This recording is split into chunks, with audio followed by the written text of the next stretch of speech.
Salam kemenangan. Hari-hari ini kita ada di ujung daripada akhir zaman. Beberapa orang mungkin berkata bahwa terus dan terus dikatakan dan dikabarkan tentang akhir zaman, tentang kedatangan Tuhan yang kedua.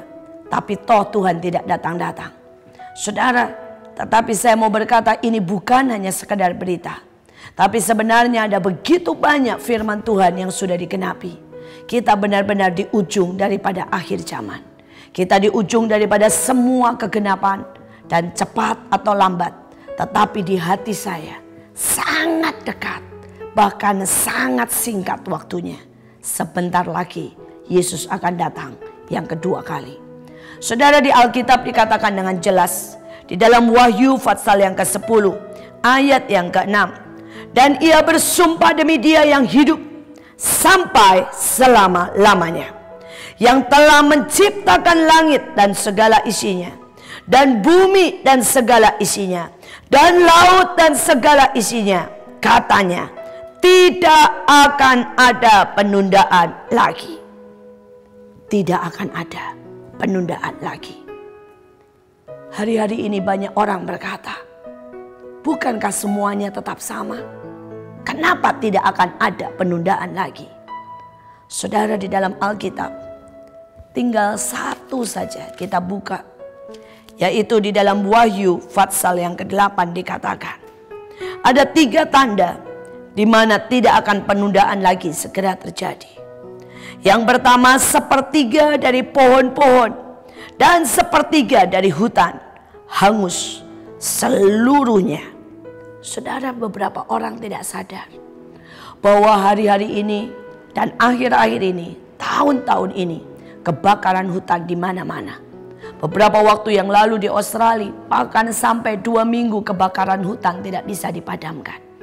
Saudara, di Kalimantan, ribuan hektar menjadi hangus dan tidak bisa dipulihkan karena kebakaran hutan. Belum lagi dengan hutan yang ada di Gunung Merapi, di beberapa gunung yang hari ini sedang meletus. Semua mengalami hangus dan tidak lagi bisa dipulihkan. Untuk pemulihan butuh waktu mungkin 10-12 tahun. Dan pada waktu itu semua dijumlah di seluruh dunia. Hutan yang mengalami kebakaran atau yang terkena gempa bumi atau yang terkena letusan gunung berapi. Pada waktu dijumlah ternyata persis seperti yang dikatakan Alkitab. Sepertiga dari pohon-pohon dan dari hutan-hutan sudah hangus terbakar. Maka genaplah bahwa tidak ada penundaan lagi. Hal kedua yang menjadi ciri dikatakan ayat 9. Dan matilah sepertiga dari segala makhluk yang bernyawa di dalam laut. Dan binasalah sepertiga dari semua kapal. Ada banyak kecelakaan kapal. Kalau saudara mengikuti seluruh dunia, setiap hari, hampir setiap hari, ada kecelakaan kapal. Saudara, setiap hari ada kapal yang tenggelam, ada kapal yang mendapat masalah. Dimulai dari zaman Titanic, terus setiap kali kapal diciptakan, selalu ada kecelakaan kapal. Dan hari-hari ini bukan cuma itu. Di laut sedang terjadi perubahan yang luar biasa. Beberapa negara tidak bisa memungkiri bahwa mereka membuang limbahnya di dalam laut. Walaupun itu di packing begitu rupa, mereka buang. Dan ternyata itu mengalami kebocoran. Dan kebocoran itu menyebabkan begitu banyak kematian di dalam laut. Tetapi hari-hari ini terjadi perubahan cuaca yang sangat drastis. Di beberapa tempat yang suhunya harusnya mencapai 15 derajat Celcius, mendadak turun menjadi 2 dan 3. Mengakibatkan ribuan jutaan ikan mati. Sebaliknya di tempat yang suhunya harusnya 2-3 derajat, mendadak mencapai 20 derajat Celcius. Dan hal yang sama, di tempat itu jutaan hewan, jutaan mikroba, jutaan bahkan mungkin miliaran ikan meninggal seketika. Apa yang sedang terjadi? Pada waktu para ilmuwan menjumlahkannya, maka terkejutlah mereka. Karena ternyata tahun ini sepertiga dari yang bernyawa di laut sudah mati. Saudara, kegenapan sedang terjadi. Yang ketiga, dikatakan saudara, lalu malaikat yang ketiga meniup sangkakalanya, dan jatuhlah dari langit sebuah bintang besar, menyala-nyala seperti obor, dan ia menimpa sepertiga dari sungai-sungai dan mata air. Nama bintang itu ialah Absintus, dan sepertiga dari semua air menjadi absintus. Dan banyak orang yang mati karena air itu, sebab sudah menjadi pahit. Saudara, yang ketiga adalah kepahitan yang menyebar di seluruh dunia. Saudara, kepahitan itu menimbulkan aliran air di hati kita, di hati manusia menjadi pahit.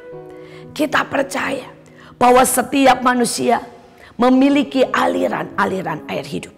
Dan aliran-aliran air hidup itu seharusnya memancarkan kehidupan, memancarkan sukacita, memancarkan kemanisan. Seperti kasih sayang seorang ibu, kasih sayang seorang bapak yang mengalir dalam hidup anak-anaknya. Tetapi Alkitab berkata, ada sesuatu yang jatuh, bintang yang jatuh. Orang-orang besar yang disebut dirinya pemimpin, bintang-bintang film, itulah yang pertama kali jatuh. Dan begitu mereka jatuh, mereka menyebarkan kepahitan. Berapa banyak orang kecewa kepada hamba Tuhan. Berapa banyak orang kecewa kepada pemimpin. Berapa banyak orang kecewa kepada ayah dan ibunya. Dan itu menimbulkan kepahitan. Tahukah saudara bahwa saat ini dari 3 keluarga di seluruh dunia kalau dijumlah, selalu 1 bercerai. Saudara, absintus sudah menyebar. Kepahitan sudah menyebar. Di dalam keadaan yang seperti ini kita harus waspada. Tidak akan ada penundaan lagi. Mari kita berjaga-jaga. Mari kita makin banyak berdoa. Makin kita banyak menyembah Tuhan. Justru di saat semua sedang pahit, mari memilih menjadi orang yang membawa kemanisan. Mari memilih menjadi orang yang menyebarkan kekuatan. Mari memilih untuk selalu menimbulkan pengharapan. Mari memilih mengulurkan tangan dan memberikan kasih sayang. Mari memilih untuk setiap kali, setiap pagi mengucapkan kata yang manis, memberkati orang. Saudara, ada seorang ibu yang berjalan pulang di tengah malam. Pada waktu dia berjalan pulang, dia menyanyi tentang Tuhan, menyanyi tentang pengharapan, menyanyi tentang kisah cinta. Saudara, ibu ini sadar suaranya tidak bagus, tapi dia menyanyi dengan segenap hati tentang kasih, tentang terima kasih. Saudara, dia pulang sampai rumahnya dan besok paginya dia kaget. Dia menemukan 2 surat di bawah daripada pintunya dari orang yang tidak dikenal. 1 surat berkata, "Ibu, tadi malam ibu berjalan melewati saya. Saya sedang putus asa. Saya sedang sangat-sangat ketakutan. Sehingga diam-diam saya mengikuti ibu dari jauh. Karena lagu ibu memberikan penghiburan. Lagu ibu memberikan pengharapan." Saudara, yang satu lagi berkata, "Saya hampir bunuh diri. Saya sudah kabur dari rumah. Saya sudah 1 tahun tidak pulang. Tapi suara ibu mengingatkan kepada ibu saya. Seperti apapun, saya tahu ibu saya mengasihi saya. Saya memutuskan pulang malam ini. Saya cuma mau terima kasih. Karena itu saya mengikuti ibu dari jauh. Dan memasukkan surat ini sebagai tanda terima kasih. Karena ibu sudah bernyanyi tadi malam." Mari kita berdoa. Tuhan, di tengah kepahitan, di tengah kedatanganmu yang semakin dekat, di mana tidak ada penundaan lagi, kami mau memilih menjadi berkat. Kami mau memilih tetap percaya. Kami mau memilih menyalurkan kasih, menyalurkan pengharapan, menyalurkan berkat. Karena kami tahu ada banyak orang yang membutuhkan itu. Terima kasih kau selalu dekat dengan kami. Dan kami mau menyalurkan kasih itu. Kedekatan kami dengan Engkau, kami mau salurkan pada semua orang. Terima kasih Tuhan. Di dalam nama Yesus kami berdoa. Amin.